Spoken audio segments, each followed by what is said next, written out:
নথকা বন্ধু।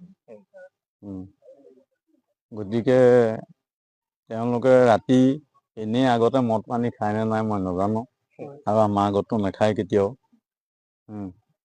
সেইদিনা সি 10টাৰ পৰা 10:15-20 এনেকুৱাত আহিছে। আহি এইখিনিতে আমাৰ পদূলি মুখতে ৰাতি পদূলি মুখতে আমাৰ আদিত্যক নমাই দিছে।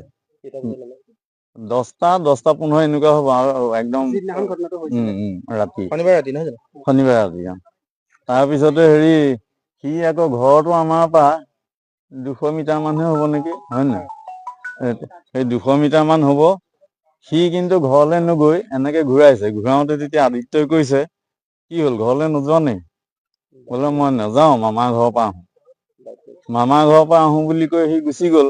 তাৰ পৰাতো আমি ৰাতি গম নাপাওঁ, আৰু কোনেও খবৰো কৰা নাই বা ফোনো কৰা নাই, একো কৰা নাই। ৰাতিপুৱা 8:20 মান হৈছে, তেতিয়া মোৰ আদিত্য ওপৰৰ ল'ৰাটোলে তেওঁলোকৰ ঘৰৰ পৰা দেউতাকে ফোন কৰিছে যে আমাৰ অনিমেষ তাত আছে নেকি? তাৰপৰা ই ক'লে যে আমাৰ ইয়াত নাই, আমি গমো নাপাওঁ ক'ত আছে কি কৰিছে।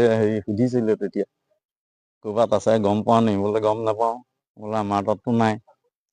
তাৰপিছতে 9টামান বজা নে 9:30মান বজাত মই নামঘৰলৈ যাওঁ। ৰাতিপুৱা নামঘৰৰ পৰা আহিছোঁ। নামঘৰৰ পৰা আহোঁতে তেতিয়া আৰু গম পাইছোঁ, আহি পাওঁতে যে এনেকুৱা মাৰ্ডাৰ কেছ এটা হ'ল ৰাতিপুৱা। তেতিয়াহে গম পাওঁ যে ল'ৰাটো এনেকুৱা হ'ল। তাৰপিছত আৰু সেইদিনা ৰাতি আহোঁতে অনিমেষে আমাৰ আদিত্যক ইয়াত নমাই দিলে। তেতিয়া কৈছে, তই ঘৰলৈ নাযাওঁ নি? বোলে ঘৰলৈ নাযাওঁ, মই মামাৰ ঘৰলৈ যাওঁ। তেতিয়া আদিত্যই মাংস টোপোলা এটাও লৈ আহিছে।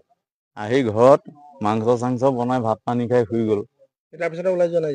তাৰপিছত নাই যোৱা। আপোনাৰ ভাষ্যমতে যিহেতু সি ঘৰতে আছে, ঘৰতে আছে, আপোনাৰ ল'ৰা ঘৰতে আছে, সেই হিচাপে আপোনাৰ ল'ৰা নিৰ্দোষী। আপুনি নিৰ্দোষী বুলি ভাবে? মইতো নিৰ্দোষী বুলি ভাবিছো। মানে সি ওলাইয়ে যোৱা নাই যেতিয়া, আৰু ইয়াত মই এইখিনিতে আছো, সেইখিনিতে ৰাস্তাত মানে তাক নমাই দিছে, ই এইফালে আহিছে।